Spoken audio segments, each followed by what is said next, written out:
jedhu dhimma koo hundumaatti darbi anoo kophaa koo humna hin qabu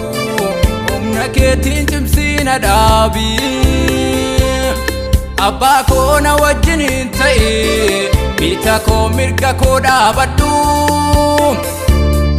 dagattee na biraan darbiini araara keetiin na yaadadhu abbaa koo na wajjiniin ta'e bita koo mirga koo dhaabadhu dagattee na biraan darbiini araara keetiin na yaadadhu araara keetiin na yaadadhu araara keetiin na yaadadhu araara keetiin na yaadadhu araara keetiin na yaadadhu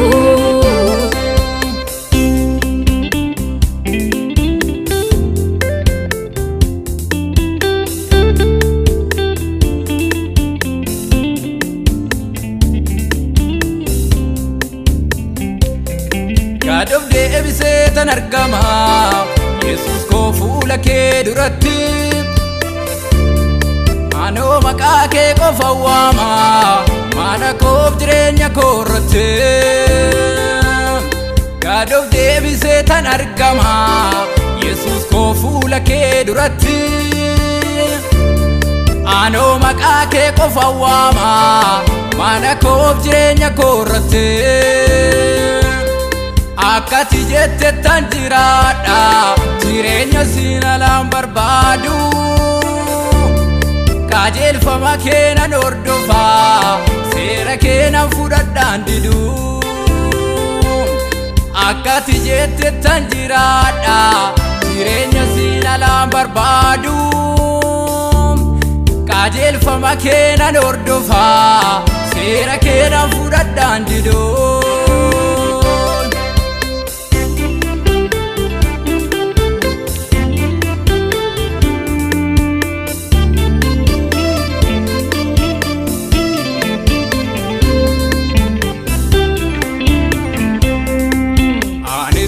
Kera sigadisi sera fuula kee duratti yakka hojjedheera maaloo na deebisi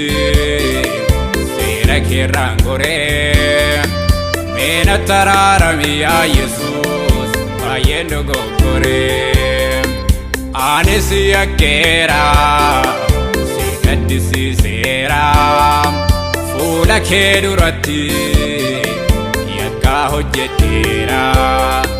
maaloo na deebisi seera keerraan goree meena taraarami yaa Yesuus baay'een dogoggoree